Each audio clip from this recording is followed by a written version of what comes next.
چڑھتے بھی ہیں۔ مجھے اس نعمت نے بہت دفعہ فائدہ بھی دیا اور بہت دفعہ اس کی وجہ سے میری جسمانی اور ذہنی صحت بھی متاثر رہی ہے۔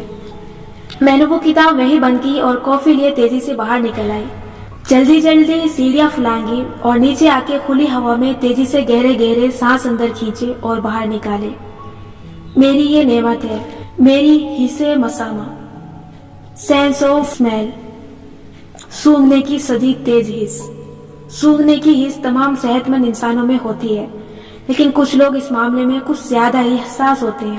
میری یہ حس جانے کب اتنی ڈیولپ ہونا شروع ہوئی، لیکن بچپن سے ہی مجھے آندھی کے آنے سے کئی گھنٹہ پہلے فضا میں گرد محسوس ہونے لگتی تھی، اور میں اپنے بہن بھائیوں کو کہتی تھی کہ آندھی آنے والی ہے۔ وہ مجھے سیریس نہیں لیتے تھے، وہ مجھے بھی سیریس نہیں لیتے۔ جب میں بیٹھے بیٹھے صرف کر کے کہتی ہوں کچھ جل رہا ہے، میرا چھوٹا بھائی کہتا ہے آپ مجھ سے جل رہی ہیں، لیکن عموماً کچھ جل ہی رہا ہوتا ہے۔ کھانا جلنے کی بو الگ ہوتی ہے، پگھل کے اوپر لگے پلاسٹک کے جلنے کی بو مختلف ہوتی ہے، استری کے کپڑے جلانے کی بو الگ ہوتی ہے، اور کسی انسان سے جلنے کی بو تو پھیکی مسکراہٹوں سے پہچان لی جاتی ہے۔ سوئی گیس لیک ہو، کسی جگہ کسی نے سگریٹ پیا ہو، یا کہیں تازہ پینٹ ہوئے کچھ دن گزر چکے ہوں، میں کسی جگہ داخل ہوتے ہی بتا دیتی ہوں کہ یہاں ایسا کیا ہوا تھا جس کی مہک ابھی تک فضا میں کھڑی ہے۔ کچھ چیزوں کی اسمیل مجھ سے برداشت نہیں ہوتی، وہ میری ناک کے اندر گھس کے گویا دماغ کی چولے ہلا دیتی ہیں، جیسے شو پالش کی بو۔ مجھے کبھی جوتے پالش کرنے پڑ جائے تو ناک بند کر کے کرتی ہوں، یا جیسے پرانی کتابوں کے اندر موجود مٹی کے ذروں کی بو۔ میری موجودگی میں کوئی ایئر فریشرز بھی چھڑکے تو میری ناک کو وہ بہت تیز لگتا ہے۔ بنا کسی کیمیکل کے تازہ ہوا مجھے بہترین لگتی ہے، مجھ سے مصنوعی بو برداشت نہیں ہوتی۔ کسی نے کمرے میں استری بھی کی ہو تو اس کے کپڑوں کو گرم کرتے ہوئے بننے والی اسمیل ہوا میں ٹھہر جاتی ہے۔ میں کمرے میں آؤں تو معلوم ہو جاتا ہے کہ کچھ دیر پہلے کسی نے یہاں استری کی ہے۔ میرا اسمیل کے ساتھ یہ محبت نفرت کا تعلق بہت پرانا ہے۔ میں لوگوں کے پرفیوم پہچان لیتی ہوں۔ مجھے کسی ایک کے پرفیوم سے کسی دوسرے شخص یا شہر کا خیال آ جاتا ہے۔ پرفیوم کی مہک میرے لیے نوسٹیلجیا کا کام دیتی ہے۔ میں لوگوں کو ان کی خوشبو کے ساتھ یاد رکھتی ہوں۔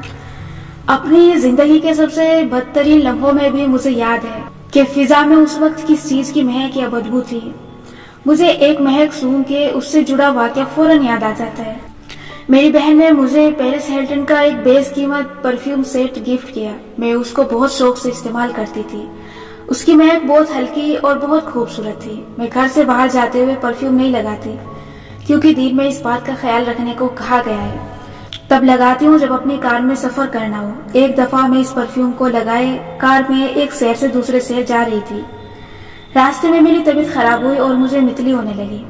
بے شک میری طبیعت ٹھیک ہو گئی اور مجھے کوئی وغیرہ نہیں آئی، لیکن میں واپس آ کے دوبارہ کبھی اس پرفیوم کو استعمال نہیں کر سکی۔ ایک دفعہ اسے دوبارہ چھڑکا تو وہی واقعہ یاد آیا اور مجھے متلی ہونے لگی۔ مجھے ڈائیو بس کے اندر جاتے ہی اس کی مخصوص مہک سے متلی ہوتی ہے۔ مجھے ڈائیو کے لنچ باکس کو کھولتے ہی متلی ہوتی ہے، اور اسی طرح یہ مہک کا مسئلہ بہت سی چیزوں پہ میری طبیعت خراب کر دیتا ہے۔ میں کیا کروں، یہ میری نعمت بھی ہے اور یہ مجھے شدید مشکل میں بھی ڈال دیتی ہے۔ اسی طرح میں اپنے تایا کی لائبریری میں نہیں بیٹھ سکتی، کیونکہ وہاں کتابوں میں مٹی کی بو ہوتی ہے۔ پرانی کتابوں کو جتنا صاف کر لو ان کے اندر کی مٹی نہیں جاتی۔ میں اس بو کو برداشت نہیں کر سکتی اور اسی لیے ان کتابوں سے محروم ہوں۔ مجھے خوشبوئیں پسند بھی ہیں۔ میں خوشبو کے سورس کو تصور کر لیتی ہوں۔ بعض خوشبو کی شکل گلاب کی طرح ہوتی ہے، بعض لگتا ہے کسی نیلے پانی سے نکلی ہیں، بعض خوشبوئیں صرف سونگھنے پہ ہی سیاہ لگتی ہیں۔ ایسے ہی بعض جگہوں کی اپنی خوشبو ہوتی ہے۔ میرے ماموں کا لاہور میں ایک پرانا گھر تھا، اس کی خوشبو کا رنگ گہرا نیلا تھا۔ اسلام آباد شہر کی ایک مخصوص خوشبو ہے جس کا رنگ سبز مائل نیلا ہے۔ میں اپنے میٹ اینڈ گریٹ ایونٹس کے لیے جس ہوٹل میں جاتی تھی اس کی خوشبو کا رنگ سرخ گلابی تھا۔ لیکن میں آپ کو اپنے حصے مسامہ کا قصہ کیوں سنا رہی ہوں؟ کیونکہ میری اس حص نے جہاں مجھے چند قیمتی کتابوں سے محروم رکھا، وہاں اس نے مجھے ایک چیز سکھائی، اور وہی چیز میں آپ کو آج سکھانا چاہتی ہوں۔ بہت سی اسمیلز مجھے پسند ہیں، بہت سی ناپسند ہیں۔ کسی کو سونگھ کے خوشگوار یادیں یاد آتی ہیں، کسی کو سونگھ کے طبیعت مقدر ہونے لگتی ہے، لیکن اتنے برسوں میں ایک چیز نہیں بدلی۔ ایک اسمیل ایسی ہے جو میں دور سے سونگھ لیتی ہوں، جو مجھے شدید ناگوار گزرتی ہے۔ جس کے ساتھ میں ایک پل نہیں گزار سکتی کیونکہ مجھے گھٹن ہونے لگتی ہے، اور وہ ہے کسی انسان سے آتی پرانے پسینے کی بدبو۔ کسی مال میں چلتے ہوئے بعض خالی جگہوں سے میں تیزی سے گزرتی ہوں، حالانکہ وہ خالی قطعے ہوتے ہیں، لیکن میں سونگھ سکتی ہوں کہ ابھی کوئی میلا کچیلا پسینے کی بدبو والا انسان وہاں سے گزرا تھا۔ شاید آپ کو میرا یوں کہنا اچھا نہ لگے، آپ کہیں کہ خیر ہے، پسینہ تو سب کو آتا ہے، لیکن یہ صرف میں نہیں ہوں، ہر انسان جس کی حصے مسامہ اچھی ہے اس کو یہ بو ناگوار گزرتی ہے۔ پسینہ سب کو آتا ہے، لیکن پہلا پسینہ کبھی بدبو پیدا نہیں کرتا۔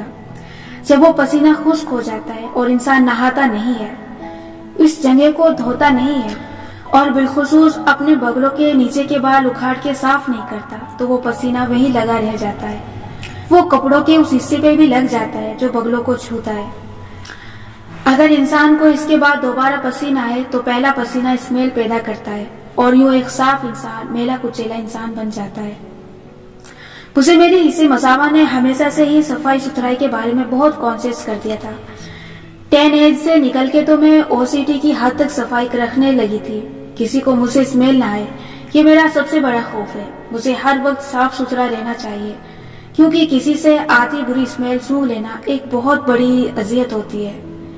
میں یہ دعویٰ نہیں کرتی کہ میں بہت صاف ستھری ہوں، ہم سب پہ برے دن آتے ہیں جب ہمارا منہ دھونے کا بھی دل نہیں کرتا، لیکن ہر گزرتے سال کے ساتھ میں نے خود کو صفائی ستھرائی کے زیادہ قریب کیا ہے۔ اسمیل ہم سب سے آتی ہے، صاف انسان وہ ہوتا ہے جو اسمیل کے بارے میں کانشیس ہو اور اس کو زیادہ دیر تک ٹھہرنے نہ دے، فوراً نہائے اور ڈیوڈرنٹ لگائے، اور ہفتے کے ہفتے اپنے غیر ضروری بال اکھاڑے۔ حدیث میں بغلوں کے بالوں کو اکھاڑنے کا حکم ہے، یہ انبیاء کی سنت ہے۔ بہت سے لوگ ان بالوں کو کترتے ہیں یا ویٹ جیسی کریموں سے صاف کرتے ہیں، لیکن اکھاڑتے نہیں ہیں، یہ غلط ہے۔ انبیاء سے زیادہ صاف ستھرا اور پاکیزہ کوئی نہیں تھا، اگر وہ ان کو اکھاڑتے تھے تو آپ کو بھی اکھاڑنا چاہیے۔ ان بالوں کو کاٹنا کافی نہیں، کاٹنا ایسا ہے جیسے پودے کو اوپر سے کاٹ دیا جائے، لیکن اس کی گندی جڑ کو نہ اکھاڑا جائے۔ پسینہ اور گندگی جڑ میں اکٹھی ہوتی ہے، مگر آپ اوپر سے اسے صاف کیے جا رہے ہیں۔ آپ کو چاہیے کہ ان بالوں کو ان کی جڑ سے نکالیں، ویکسنگ یا ایپیلیٹر کے ذریعے، تاکہ اندر سے آپ کے بال کی زمین صاف ہو اور پسینہ کم سے کم بو پیدا کرے۔ اور غسل کے بعد رول آن یا ڈیوڈرنٹ لازمی استعمال کریں تاکہ 24 گھنٹے تک پسینہ جمع ہو نہ اس کی بدبو آئے۔ یہ ایک بنیادی صفائی ہے جو ہر انسان کو رکھنی چاہیے، جو یہ نہیں رکھتا وہ گندا انسان سمجھا اور جانا جاتا ہے۔ لوگ منہ پہ نہیں کہتے، لیکن دل میں لوگ یہی سوچتے ہیں، خود سے بو آئے یا نہ آئے، لیکن دوسرے کی بو بہت جلد محسوس ہو جاتی ہے۔ اپنی ذاتی صفائی رکھنا ایک ہائی ویلیو انسان کے لیے کیوں ضروری ہے؟ کیونکہ ذاتی صفائی سیلف کیئر کا پہلا اسٹیپ ہے، اور سیلف کیئر وہ اسٹیپ ہے جس کے بغیر کوئی انسان خود سے محبت کا دعویٰ نہیں کر سکتا۔ سیلف کیئر کہتے ہیں اپنا خیال رکھنے کو۔ اپنا خیال رکھنے کی اولین صورت خود کو صاف رکھنا ہے۔ بچپن سے پڑھتے آتے ہیں کہ صفائی نصف ایمان ہے، جمعے کے جمعے ہفتہ وار صفائی لازمی کی جائے، وغیرہ وغیرہ، لیکن ہم سیلف کیئر کیوں کرتے ہیں؟ میری کہانی اور فلسفے کو یہیں روک کے واپس اپنے اصل کی طرف جاتے ہیں۔ یہاں مجھے اللہ تعالیٰ کی کتاب کی ایک آیت یاد آ رہی ہے جو کہ سورہ فاطر میں سے ہے۔ فاطر کا مطلب ہے تخلیق کرنے والا، کسی چیز کا اوریجن بنانے والا، کریٹر۔ لفظ فطرت یہی سے نکلا ہے، یعنی کسی انسان کا اصل، اس کی نیچر۔ فاطر ہے وہ رب جس نے ہماری نیچر بنائی ہے۔ اس سورہ کا دوسرا نام الملائکہ بھی ہے، لیکن ابھی میں لفظ فاطر کے پس منظر میں اسی سورت کی ایک آیت کو ڈسکس کرنا چاہتی ہوں۔ اللہ تعالیٰ ہمارا فاطر ہے، اس نے ہماری فطرت بنائی ہے۔ اس سورت کی ایک آیت میں اللہ تعالیٰ فرماتا ہے، جو پاکیزگی اختیار کرتا ہے وہ پاک ہوتا ہے صرف اپنے لیے، اور اللہ کی طرف ہی لوٹنا ہے، اور نہیں برابر ہو سکتے اندھا اور آنکھ والا، اور نہ اندھیرے اور نہ روشنی، اور نہ سایہ اور نہ دھوپ، اور نہ برابر ہو سکتے ہیں زندہ اور نہ مردہ لوگ۔ یقیناً اللہ سنا دیتا ہے جس کو وہ چاہتا ہے، اور نہیں تم سنا سکتے ان کو جو قبروں میں ہیں۔ یہ آیت میں آپ کو کیوں سنا رہی ہوں؟ کیونکہ اگر ہمیں اپنی ذات کو پہچاننا ہے تو اس فطرت کو پہچاننا ہوگا جس پہ اللہ نے ہمیں بنایا ہے۔ اللہ تعالیٰ نے انسان کو ایسے بنایا ہے کہ اسے اپنی ذات کو بہتر بنانے کے لیے ہر وقت محنت کرتے رہنا ہوگی، ورنہ دنیا کی آلائی سے اس کو چمٹنے لگیں گے، بار بار خود سے ان کو صاف کرنا ہوگا۔ جب انسان اپنے آپ کو گندگی سے پاک کرتا ہے تو وہ صرف اپنی ذات کے لیے کرتا ہے.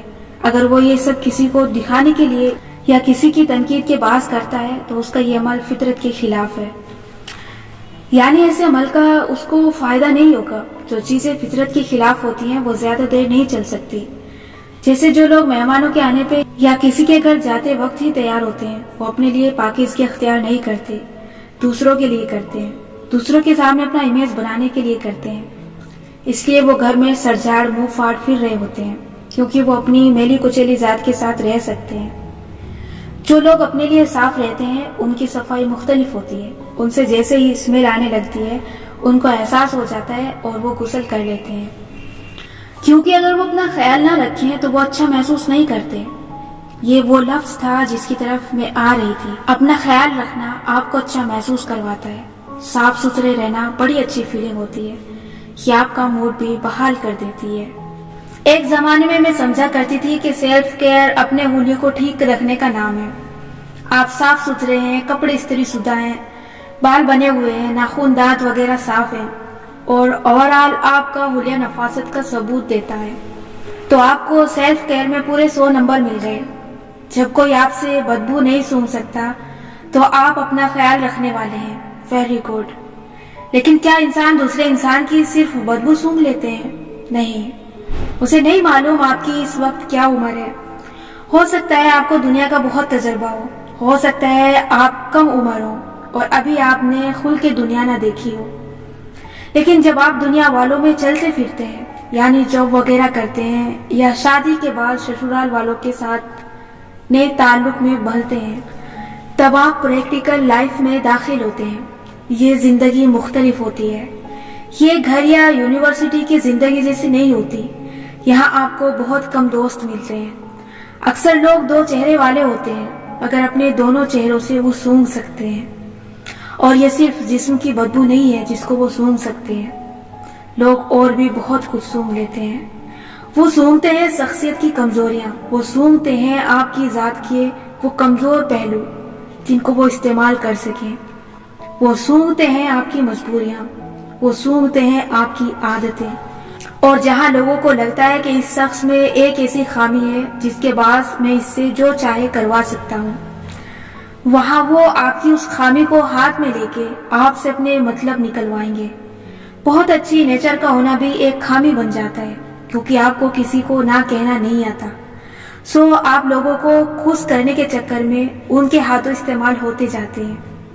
کتنے ہی لوگوں سے آپ یہ سنتے ہیں کہ لوگ مجھے ایکسپلائٹ کرتے ہیں، لوگ مجھے استعمال کر کے نکل جاتے ہیں، میری تحقیر کرتے ہیں. اس میں قصور کس کا ہے؟ ظالم اور مظلوم دونوں کا. کیونکہ اگر وہ ظالم تھا تو آپ نے خود پہ ظلم کیوں ہونے دیا؟ جو لوگ اپنی ذات کا خیال نہیں رکھتے وہ دوسروں کو خود پہ ظلم کرنے کی اجازت دے دیتے ہیں. میں نے زندگی میں دیکھا ہے، ہمیں جہاں بھی دھوکے ملے ہیں یا کسی نے ہمارے ساتھ زیادتی کی ہے، بالخصوص ورک پلیس پہ، یہ تب ہوتا ہے جب آپ اپنا اصول اس شخص کے لیے توڑتے ہیں اور اپنی حدود سیٹ نہیں کرتے. کیوں نہیں کرتے؟ کیونکہ ہم میں سے اکثر لوگ بنیادی طور پہ پیپل پلیزر ہوتے ہیں. ہمیں لوگوں کو خوش کرنے کا اتنا شوق ہوتا ہے کہ ہم ان کو ڈھیل دیتے جاتے ہیں. کوئی ہماری حد کراس کرتا ہے تو ہم اپنی حدود کی لکیر کو مزید پیچھے کر لیتے ہیں. ہم لوگوں کو فیورز پہ فیورز دیتے ہیں اور جب وہ ہم سے فائدہ اٹھا کے چلتے بنتے ہیں تو ہم آدھی زندگی انہی کو الزام دینے میں لگا دیتے ہیں. ایک میچور اور ہائی ویلیو انسان دوسروں کو الزام دینے والا نہیں بلکہ اپنی غلطیوں کی ذمہ داری لینے والا ہوتا ہے. جیسے اگر کوئی شخص میلا کچیلا ہے، اس سے بدبو آ رہی ہے اور آپ اس سے پوچھیں کہ وہ ایسا کیوں ہے اور وہ کہے کہ مجھے آفس میں فلاں نے اتنا کام دے دیا کہ مجھے 4 دن سے نہانے کا ہوش نہیں ہے، تو آپ کیا کہیں گے؟ ایمان سے بتائیں، آپ کس کو غلطی پہ سمجھیں گے؟ کوئی بھی سمجھدار آدمی یہ بات نہیں مان سکتا کہ کوئی انسان اتنا مصروف ہو سکتا ہے کہ اس کے پاس نہانے کے لیے 5 منٹ نہ ہو. نہانے میں 5 سے 10 منٹ لگتے ہیں. اگر کوئی 4 دن سے نہیں نہایا تو بھئی وہ مصروف نہیں ہے، وہ بنیادی طور پہ ایک میلا کچیلا انسان ہے. اس کو سیلف کیئر کا سینس نہیں ہے. آپ ایسے شخص سے کہتے ہیں کہ بھئی تم اتنا کام لینے سے انکار کر دیتے یا اپنے لیے خود وقت نکالتے، اپنی ذات کو ترجیح دیتے تو کوئی مسئلہ نہ ہوتا. لیکن جب ہمارے دوست ہمارے پاس کاؤنسلنگ کے لیے آتے ہیں کہ فلاں نے مجھے دھوکہ دیا، میرا دل توڑ دیا، تو ہم بیٹھ کے اس شخص کو برا بھلا کہنے لگ جاتے ہیں جس نے ہمارے دوست کے ساتھ برا کیا ہوتا ہے۔ اپنے دوستوں کو حقیقت دکھانے کی عادت ڈالیں کہ سوری بھائی، غلطی آپ کی اپنی ہے، کس نے کہا تھا اس شخص کو اتنا فرینک کرو؟ کیوں آپ نے اپنی ذات کو ترجیح نہیں دی؟ کیوں اپنی حدود نہیں رکھی؟ ایسا کرو گے تو ایسا ہوگا۔ آئندہ سے اپنی حدود سیٹ کرو، اگلی دفعہ اس غلطی سے بچنے کے لیے جو کرنا چاہیے وہ کرو۔ یہ بڑی افسوسناک بات ہے کہ ہمارے معاشرے میں بالخصوص لڑکیوں کو یہ نہیں سکھایا جاتا کہ تم نے زندگی میں ہر شخص کے ساتھ حدود رکھنی ہے اور اپنی ذات کو ترجیح دینی ہے۔ لڑکیوں کی شادی ہوتی ہے تو مائیں کہتی ہیں، بلکہ مائیں کیا، ڈائجسٹ کے ناولز بھی کہتے ہیں کہ بھئی اچھا کرو گے تو اچھا ہوگا، سب کے ساتھ اچھے رہو، چند دن سب ظلم کریں گے، پھر آہستہ آہستہ آپ کے ستی ساوتری بننے پہ سب کا رویہ آپ سے بدل جائے گا۔ ہم سب، مجھ سمیت، ہم سب انہی نظریات پہ بڑے کیے گئے ہیں، لیکن ایسا نہیں ہوتا۔ جب پہلی دفعہ کسی کے آپ پہ ظلم کرنے پہ، آپ پہ ہاتھ اٹھانے یا آپ سے اونچی آواز سے بات کرنے پہ آپ اس کو نہیں ٹوکتے، اپنے حدود سیٹ نہیں کرتے کہ آپ دوبارہ مجھ سے ایسے بات نہیں کریں گے، تو لوگ کبھی آپ کے ساتھ رویہ نہیں بدلیں گے۔ یہ سب تب ہی ممکن ہے جب آپ سیلف کیئر کرنا جانتے ہو۔ سیلف کیئر کیا ہوتی ہے؟ اپنا خیال رکھنا، اور اس کے 2 اصول ہیں۔ ان 2 اصولوں پہ میری یہ پوری کتاب کھڑی ہے، اور انہی 2 اصولوں کو اگر آپ یاد کر لیں تو آپ ایک ہائی ویلیو انسان بن سکتے ہیں۔ پہلا اصول ہے خود کو سب سے اوپر رکھنا، اور دوسرا اصول ہے حدود حدود حدود۔ خود کو سب سے اوپر رکھنا کیا ہوتا ہے؟ خود کو ترجیح کیسے دی جاتی ہے؟ آپ کہیں گے یہ تو خود غرضی ہے۔ نہیں، خود غرضی کہتے ہیں کوئی اچھی چیز دیکھنا اور اس پہ حق نہ ہوتے ہوئے بھی اس کو جھپٹ لینا۔ خود غرضی کسی اور کا حق ہوتے ہوئے سب کچھ خود لینے کا نام ہے۔ خود کو ترجیح دینا یہ نہیں ہے۔ خود کو ترجیح دینے کا مطلب ہے کہ اپنی ذات کے لیے درست فیصلہ لینا، اپنا حق مانگنا اور اس کے لیے لڑنا، اپنا خیال رکھنا، کیونکہ آپ کا کسی دوسرے کا خیال رکھنا تبھی ممکن ہے جب آپ خود ٹھیک ہوں گے۔ اپنی ذات کو نقصان دہ چیز سے روک کے فائدہ مند چیز اس لیے دلانا کیونکہ آپ کی ذات کا آپ پہ حق ہے۔ آپ نے خود کو تندرست رکھنا ہے۔ اپنے سارے کام چھوڑ کے نہانے کے لیے اٹھنا اپنی ذات کے لیے ایک بہترین فیصلہ ہے۔ جہاز میں جب کوئی مسئلہ ہو اور آکسیجن کم ہو جائے تو اوپر سے آکسیجن ماسک گرتے ہیں۔ مسافروں کو کہا جاتا ہے کہ پہلے آپ نے خود ماسک پہننا ہے، پھر اپنے بچے کو پہنانا ہے۔ اگر آپ خود ماسک پہنے بغیر اپنے بچے کو ماسک پہنانے لگ جائیں گے تو آپ کے مرنے کا خطرہ ہے۔ اگر آپ کو کچھ ہوا تو آپ کا بچہ بھی محفوظ نہیں رہے گا۔ خود ماسک پہنیں گے تو بچے کو پہنا سکیں گے۔ اپنا خیال اس لیے رکھا جاتا ہے کیونکہ اس کے بغیر کسی دوسرے کا خیال رکھنا ممکن ہی نہیں۔ کسی کی خدمت میں خود کو گھسا دینا غلط ہے۔ یہ قربانی نہیں ہے، یہ اپنی ذات سے غفلت ہے۔ عبادت بھی ایسی کرنا کہ اپنی ذات کو بھلا دینا اور خود کو بیمار کر لینا، یہ رویہ بھی دین میں منع ہے۔ انسان تھک جاتا ہے، اللہ نہیں تھکتا۔ ہمیں کیوں ہر روز نفلی روزہ رکھنے سے منع کیا جاتا ہے؟ سوائے رمضان اور چند دیگر ایام کے ایک دن چھوڑ کے روزہ رکھنا کیوں بہتر ہے؟ کیونکہ اپنی صحت کو آپ نے ہمیشہ مقدم رکھنا ہے۔ یہ سیلف کیئر ہمیں ہمارے دین نے سکھائی ہے۔ ہمیں کہا گیا ہے کہ جب دعا کے لیے ہاتھ اٹھاؤ تو پہلے اپنے لیے مانگو، پھر دوسروں کے لیے مانگو۔ آپ نے اس اصول کو زندگی میں یاد رکھنا ہے کہ کسی بھی سچویشن میں پہلے اپنی آسانی دیکھنی ہے، پھر کسی دوسرے کا فائدہ۔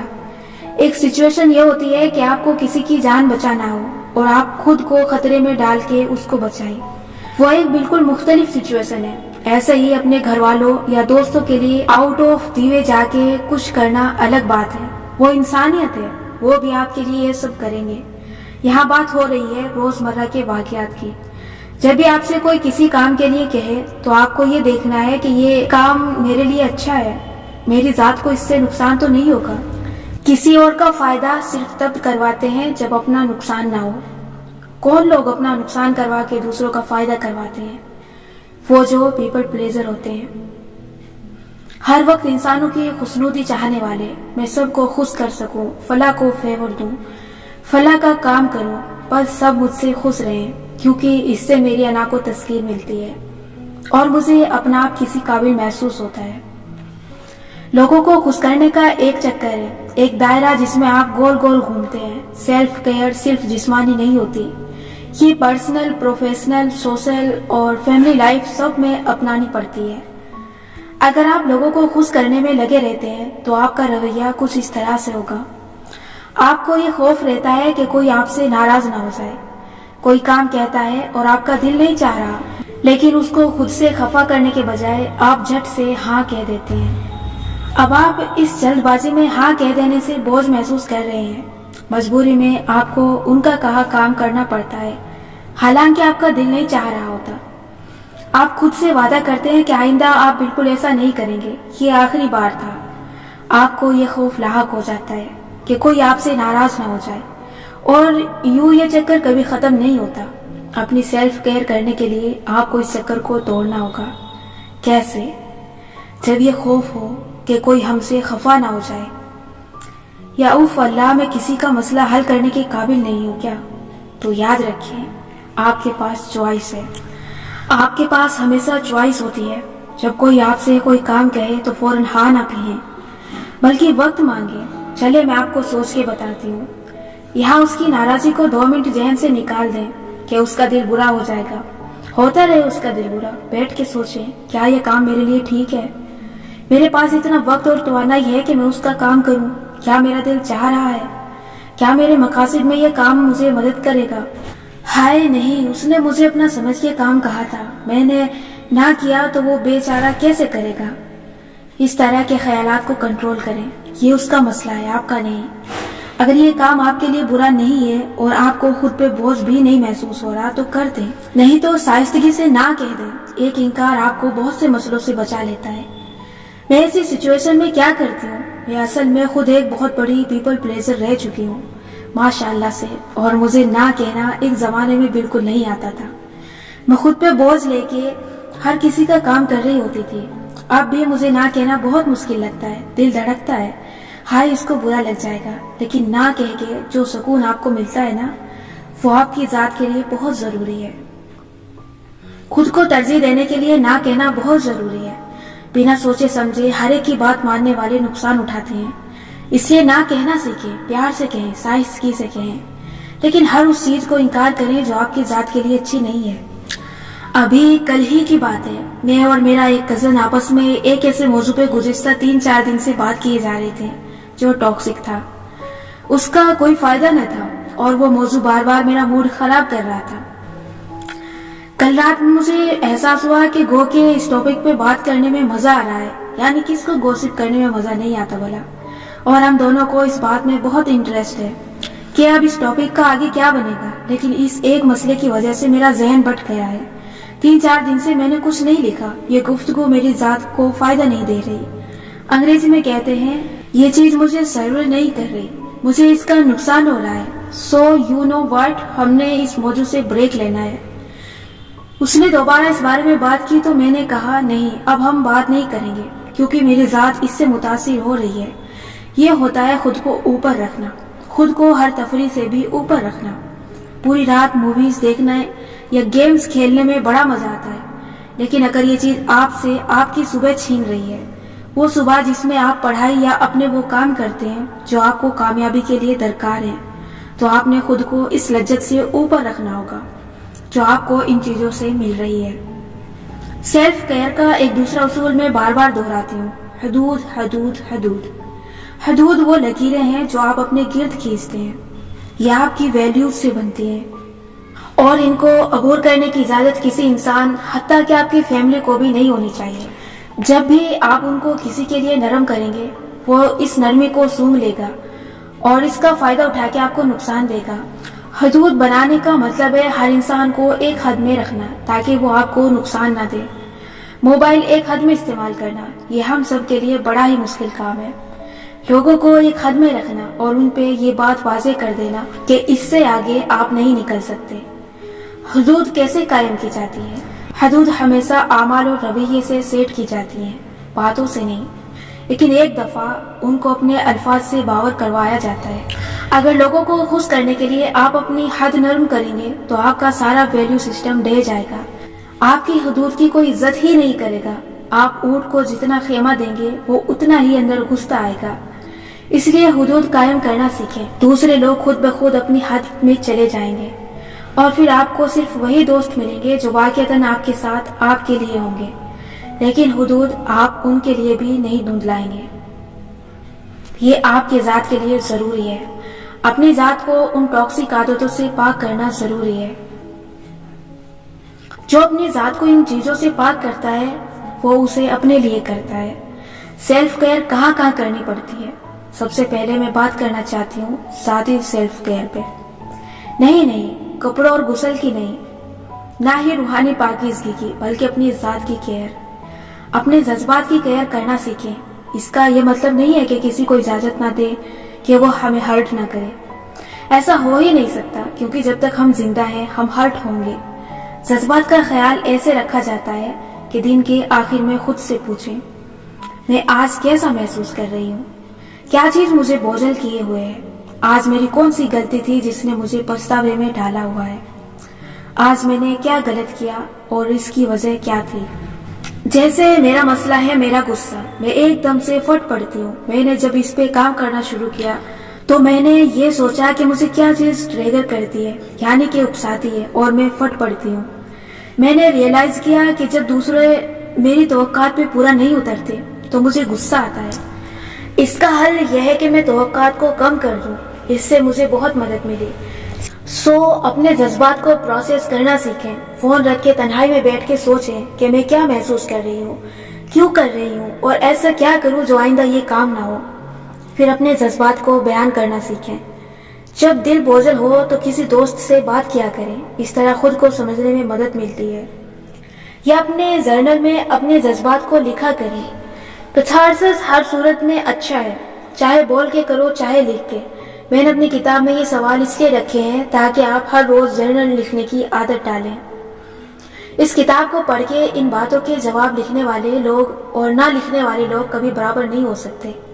جیسے سورہ فاطر میں اللہ تعالیٰ نے فرمایا ہے کہ اندھا اور دیکھنے والا برابر نہیں ہو سکتے۔ خود کو دیکھنے اور خود کو نہ دیکھنے والے بھی برابر نہیں ہو سکتے۔ سیلف کیئر کرنے کے لیے دوسروں کو نہ کہنے کے ساتھ خود کو ہاں کہنا بھی بہت ضروری ہے۔ جب تھک جاؤ تو خود سے پوچھو، کیا مجھے بریک کی ضرورت ہے؟ کیا مجھے بیٹھ کے 5 منٹ چائے پی لینی چاہیے؟ کیا مجھے اس کام کو لینے کے انکار کر دینا چاہیے کیونکہ میں بوجھل محسوس کر رہی ہوں؟ یہ چیز مجھے نقصان دے رہی ہے تو کیا مجھے اس کو چھوڑ دینا چاہیے؟ اور پھر خود کو ہاں کہیں۔ بہت زیادہ کام کرنا، ہر وقت دوسروں کی خدمت میں جٹے رہنا اور اپنے لیے وقت نہ نکالنا قربانی نہیں ہے، یہ اپنی ذات کو ارزا کرنا ہے۔ ہر اس چیز کو نہ کہیں جو بوجھ محسوس ہو، ہر اس چیز کو ہاں کہیں جو آپ کے ذہن کو ریلیکس کرے۔ ہمارے یہاں سمجھا جاتا ہے کہ مضبوط ہونے کا مطلب ہے آپ کو کسی کی ضرورت نہیں۔ گھر والے بھی اسی ایک شخص پہ بوجھ ڈالے جاتے ہیں جو ساری ذمہ داریاں اپنے کندھوں پہ لیتا جا رہا ہو۔ نہیں، مدد مانگنا سیکھیں۔ جب تھک جائیں تو اپنے قریبی لوگوں سے کہیں کہ مجھ سے نہیں ہو رہا، میرے ساتھ کام بانٹو، میں ڈپریشن میں ہوں، میرا دکھ بانٹو، مجھے کلینک ہیلپ چاہیے، میرے لیے سائیکولوجسٹ تک جانے کا مسئلہ آسان کرو، میں بچے کو ہر وقت اکیلے نہیں سنبھال سکتی، تم بھی میری مدد کرو۔ مدد مانگنا اپنی ذات کے لیے بہت ضروری ہے۔ سارا بوجھ خود پہ لینا بے وقوفی ہے۔ ایسا عموماً جوائنٹ فیملی سسٹم یا جاب پہ گروپ پروجیکٹس میں ہوتا ہے۔ جب تک آپ لوگوں کو احساس نہیں دلائیں گے بار بار بول کے کہ مجھے مدد چاہیے، یہ بہت بوجھل کرنے والا کام ہے۔ کسی کو آپ کی دکان کا احساس نہیں ہوگا۔ آپ ڈائجسٹ کی کہانیوں میں 2 بہنوں کی کہانی اکثر پڑھتے ہیں، ایک ہر وقت بننے سنورنے میں لگی رہتی تھی اور دوسری کچن کے کام کرتے کرتے ماسی بن گئی تھی۔ 10 سال پہلے ہمیں لگا کرتا تھا کہ اچھی بہن وہ ہے جو سب کی خدمت میں لگی ہے اور دوسری ویلن ہے، مگر ایسا نہیں ہے۔ دوسری بھلے خود غرض تھی مگر خدمت گزار بہن یعنی اچھی بہن دراصل ایک لو سیلف ویلیو کی مالک لڑکی تھی۔ سنڈریلا بن کے زندگی نہیں گزاری جا سکتی کیونکہ یہاں کوئی کانچ کی جوتی لے کر ہمارے لیے نہیں آتا۔ اچھی بہن دراصل کمزور تھی اور اپنی سیلف کیئر نہیں کرتی تھی۔ اس کو ذمہ داریاں بانٹنی چاہیے تھی، اس لیے اپنے ارد گرد کے لوگوں کو نہ کہیں اور ذمہ داریاں بانٹنا سیکھیں۔ کیا آپ کو بھی میری طرح ایک زمانے میں بار بار سوری کہنے کی عادت تھی؟ کیا کہا؟ اب بھی ہے؟ کیا کسی کا فون نہ اٹھانے پہ آپ اس کو سوری کہتے ہیں؟ کسی کو انکار کرتے وقت آپ اس کو پہلے سوری کہتے ہیں؟ کسی کے لیے وقت نہ نکال سکنے پہ آپ اس کو سوری کہتے ہیں؟ کیوں؟ آپ اتنا سوری کیوں کہتے ہیں؟ سوری میں آپ کی کال نہیں اٹھا سکی کہنا غلط ہے۔ آپ جب کسی کو کال بیک کر سکیں تو کال کر کے کہا کریں کہ جس وقت آپ کا فون آیا میں مصروف تھی، اب فارغ ہوئی ہوں، اب آپ بتائیں کیا حال ہے۔ اس میں معذرت کرنے والی کون سی بات ہے؟ کسی کا فون نہ اٹھانا آپ کی مرضی ہے، جرم نہیں ہے۔ کوئی آپ کو کام کہے اور آپ کہیں سو سوری، میں یہ نہیں کر سکتی، یہ غلط ہے۔ اس کے بجائے یہ کہنا سیکھیں، میں یہ نہیں کر سکتی کیونکہ مجھے یہ اور یہ مسئلہ ہے۔ سوری، میں کل آپ کے ساتھ یہ کام نہیں کروا سکوں گی، اس کی جگہ نہیں، کل میں مصروف ہوں، کل نہیں کروا سکوں گی، یہ کہنا سیکھیں۔ مجھے میرے ایک ٹیچر نے ایک سنہرے اصول سمجھایا تھا کہ ورک پلیس پہ یا پروفیشنل معاملات میں جب تک آپ روڈ یعنی بدتمیز نہ ہوں، آپ کو سوری نہیں کہنا ہوتا۔ آپ کسی اپائنٹمنٹ پہ نہیں پہنچ سکتے تو وقت پہ بتا دیں اور کہہ دیں کہ میں خود کو اس کام سے ایکسکیوز کر رہی ہوں۔ ہر بات پہ سوری کہنا اچھا نہیں ہوتا۔ سوری صرف تب کہیں جب اپنے رویے کے لیے آپ کو دل سے شرمندگی اور افسوس ہو یا جب آپ نے کچھ بہت غلط کیا ہو۔ اس کے علاوہ اپنے جذبات کا خیال رکھنے کے لیے اپنا کوپنگ میکنزم بنانا بہت ضروری ہے۔ کوپنگ میکنزم اس طریقے کو کہتے ہیں جس سے آپ اپنے آپ سے نمٹتے ہیں۔ سمجھ میں آیا؟ آپ پریشانی یا دکھ میں خود کو پرسکون کرنے کے لیے کیا اسٹریٹجی بناتے ہیں؟ کیا آپ کے پاس اپنا کوئی کوپنگ میکنزم ہے بھی صحیح؟ جب دل بوجھل ہو تو آپ اس کو کیسے ہلکا کرتے ہیں؟ جیسا میرا مسئلہ ہے میرا غصہ، میں کسی سے خفا ہو جاؤں یا لڑ پڑوں تو اس کے بعد دو چیزیں ہو سکتی ہیں۔ میں اس معاملے پہ مسلسل سوچتی رہوں گی، کڑتی رہوں گی کہ اس نے میرے ساتھ کتنا غلط کیا، میں اپنا موڈ آف کروں گی۔ جتنے دن یہ معاملہ چلے گا یہ میری توانائی چوستا رہے گا، یہ مجھے تھکا دے گا۔ دوسرا یہ ہو سکتا ہے کہ میں بیٹھ کے سوچوں میں نے کیا غلط کیا۔ اگر میں نے غلط نہیں کیا اور میرے ساتھ غلط ہوا ہے تو میں کسی اور سے بات کر کے اپنے جذبات کو پروسیس کر کے اس کا حل نکال لیتی ہوں۔ یوں میرا دل ہلکا ہو جائے گا، لیکن اکثر ایسا نہیں ہوتا۔ اکثر ذہن بتاتا ہے کہ غلطی تم سے ہی ہوئی ہے۔ اس کا حل یہ ہے کہ اگلے ہی روز یا تیسرے روز کے اسلام میں 3 دن تک ناراضی کی اجازت تو ہے نا، میں اس شخص سے معذرت کر لوں، اس سے بات کر لوں اور ہم دونوں اپنا موڈ ٹھیک کر لیں۔ یوں میرا موڈ بھی ٹھیک ہو جائے گا۔ یہ اب میرا کوپنگ میکنزم بنتا جا رہا ہے۔ ہر ایسے برے واقعے کے بعد بیٹھ کے سوچنا کہ مجھ سے کیا غلط ہوا، کیوں ہوا، کیا چیز محرک بنی، اور اگلی دفعہ کے لیے یہ اصول بنانا کہ یہ کام نہیں کرنا۔ اگر غصہ آیا ہے اور پھٹ پڑی ہوں تو میں یہ اصول نہیں بناتی کہ اگلی دفعہ غصہ نہیں کرنا۔ میں یہ اصول بناتی ہوں کہ مجھے غصہ اس لیے آیا کہ میں نے اس شخص سے ایک غلط توقع وابستہ کی تھی۔ اب مجھے یہ سمجھ لینا ہے کہ یہ بندہ یہ کام نہیں کرے گا، میں نے اب اس سے یہ توقع ہی نہیں رکھنی۔ کسی بھی پریشانی یا اسٹریس کو ڈیل کرنے کے لیے آپ کے پاس اسٹریٹجی ہونی چاہیے، اور یہ آپ ہر روز خود پہ تجربہ کر کے ہی سیکھیں گے کہ کیا چیز آپ کے لیے کام کر رہی ہے اور کیا نہیں۔ سیلف کیئر تب ہی درست طریقے سے ہو سکتی ہے جب آپ خود سے بات کرنا سیکھیں، تنہائی میں خود سے پوچھیں کہ مجھے کیا چیز تنگ کر رہی ہے، میں کیا محسوس کر رہا ہوں اور کیوں محسوس کر رہا ہوں، کیا مجھے کوئی مسئلہ ہے، اگر ہے تو اس کی وجہ کیا ہے اور اس کا حل کیا ہے۔ وجہ ڈھونڈنے کا طریقہ یہ ہے کہ سوچیں کیا ماضی میں مجھے یہ مسئلہ پیش آیا ہے، جیسے کیا پہلے کبھی میں یوں غصے سے پھٹ پڑی ہوں۔ جواب ہوگا ہاں۔ پھر ایسے تمام واقعات یاد کریں، وہ کیسے حل ہوئے تھے، ان سب واقعات میں مشترک کیا تھا، یوں ہی کوئی راہ نکلے گی۔ یہ تو تھی ذاتی سیلف کیئر، اب روحانی سیلف کیئر کی طرف آئیں۔ اس کا کیا طریقہ ہے اور یہ ہوتی کیا ہے؟ اپنی روح کا خیال رکھنے کا مطلب ہے اپنی روح کی غذا کا خیال رکھنا۔ روح کے 2 سوراخ ہوتے ہیں جن کے ذریعے کچھ اس کے اندر انڈیلا جا سکتا ہے، آنکھیں اور کان۔ جو آپ دیکھتے ہیں اور جو سنتے ہیں وہ نہ چاہتے ہوئے بھی آپ کی روح کا حصہ بنتا جاتا ہے۔ آپ یہ نہیں کہہ سکتے کہ میں اگر کچھ غلط دیکھ رہا ہوں تو میں اس پہ عمل نہیں کروں گا، کیونکہ مجھے اچھے برے کا فرق معلوم ہے، میری نیت درست ہے۔ کبھی نہ کبھی آپ اس پہ عمل کر بیٹھیں گے۔ اگر آپ ایسے لوگوں کی کمپنی میں ہیں جو ہر وقت گوسپ کرتے ہیں، یعنی دوسرے انسانوں کی خامیوں کی باتیں کرتے ہیں، یا آپ نے سوشل میڈیا پہ ایسے پیج لائک کیے ہوئے ہیں جو ہر وقت چٹپٹی خبریں، بری زبان یا منفی پروپگنڈے پھیلا رہے ہیں، تو یہ باتیں آپ کے اندر انڈیلی جا رہی ہیں۔ ان کو نہ دیکھا کریں، ان کو نہ سنا کریں، اپنی ٹائم لائن یا فیڈ میں مثبت باتیں بھریں، مادیت پسند لوگوں کو لائک نہ کریں، سیلف ہیلپ یا اچھے اقوال والے پیجز لائک کریں، ایکسرسائز یا صحت افزا ٹپس والے پیج جوائن کریں، تاکہ جب آپ موبائل کھولیں تو آپ کے سامنے کچھ مثبت ہو، کیونکہ وہ آپ کی روح کے اندر جا رہا ہے۔ ایک اور چیز جو روح کا خیال رکھنے کے لیے ضروری ہے، وہ ہے اپنے عقائد کا خیال رکھنا اور ان کے لیے آواز اٹھانا۔ اب یہاں پہ سوڈو لبرل کہیں گے کہ بھئی ہر بات میں نہیں بولنا چاہیے، کوئی کچھ کہتا ہے تو اس کو کہنے دو، نہیں، ہرگز نہیں۔ آپ نے اپنی روحانی عقائد پہ ہمیشہ اسٹینڈ لینا ہے، اللہ کی خلاف ورزی کی بات پہ ہمیشہ آواز اٹھانی ہے۔ اس کا یہ مطلب نہیں ہے کہ غیر مسلموں کے پیجز پہ جا کے ان کو گالیاں دینا شروع کر دیں۔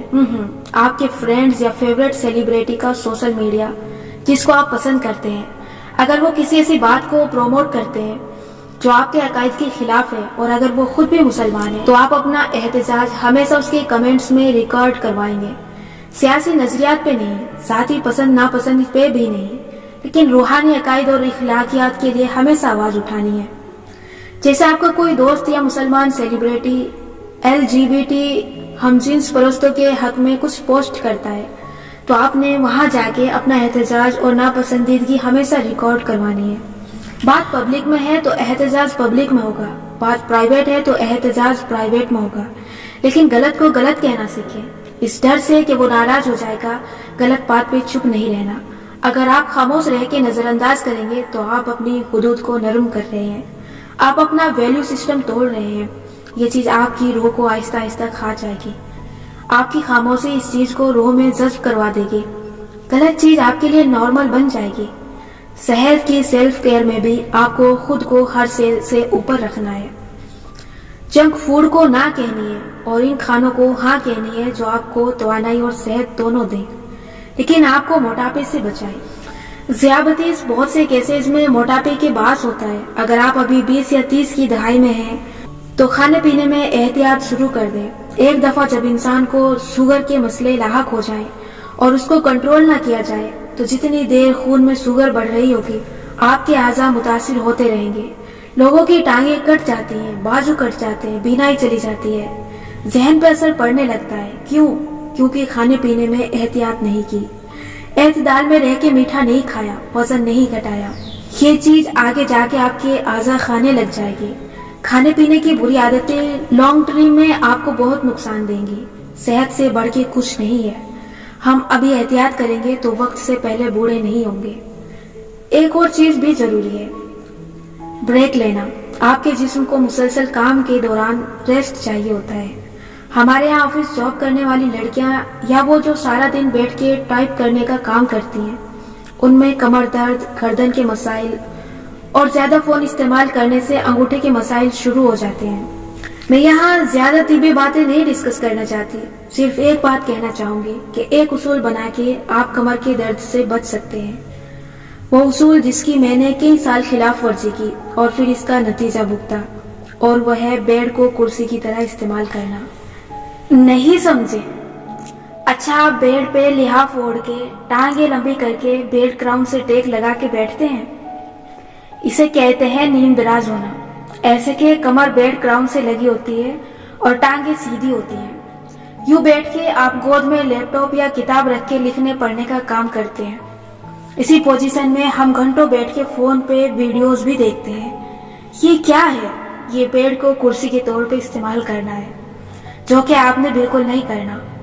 پیڑ لیٹنے کے لیے ہے، لمبا لیٹنے کے لیے، سر اور کمر دونوں میٹرس پہ ہونا چاہیے، اور کرسی بیٹھنے کے لیے ہے۔